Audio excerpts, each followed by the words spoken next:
beyond immodest. In like manner also, that women adorn themselves in modest apparel, with shamefacedness and sobriety. 1 Timothy 2 verse 9. The hemlines rise as the necklines plunge. The dresses are so tight and short that sitting down is very difficult. In others, long slits expose the legs well above the modest hemline.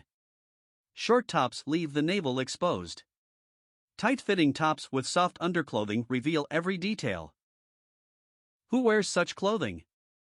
While our first thought might be of those we see in the world every day, I am thinking more of professing Christians I have seen in local assemblies and other Christian gatherings.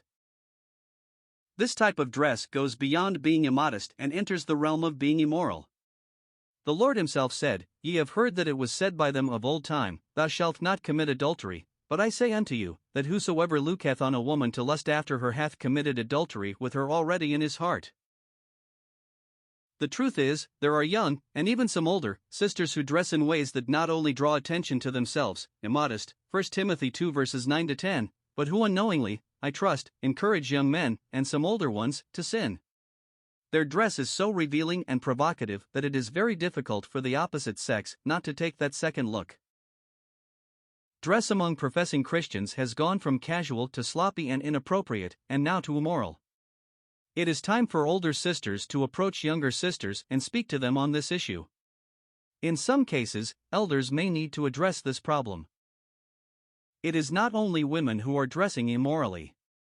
Young men also need to take into consideration the temptation they place before the opposite sex. Many young men also dress inappropriately for assembly gatherings. This is not to say that a jacket and necktie are mandatory, but looking like one just came off the ballfield or basketball court is not appropriate for an assembly gathering of Christians. These same young men would never dress in this fashion for an employment interview, or to attend a wedding, but have no reverence for meeting with the Lord's people in the Lord's presence. Perhaps of even greater concern is that Christian parents seem to say little or nothing to their children about their dress, and it would be reasonable to assume that they supply the clothing that is worn. Is it because they condone this type of dress, or is it that they are simply afraid of speaking about this subject? Some in assembly leadership may be fearful of driving the youth away by addressing such issues. What a shame it would be if in an effort to keep our young people we ignore the obvious. 1 Corinthians 13 verse 6, we may keep them, but what will be the product of such thinking? Certainly not mature and godly young people. The same grace that saved us also teaches us that, denying ungodliness and worldly lusts, we should live soberly, righteously, and godly in this present world, and we need to teach it as well.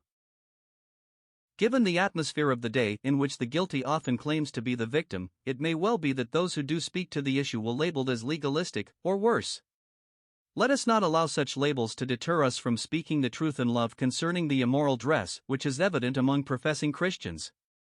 Brethren, these things ought not to be.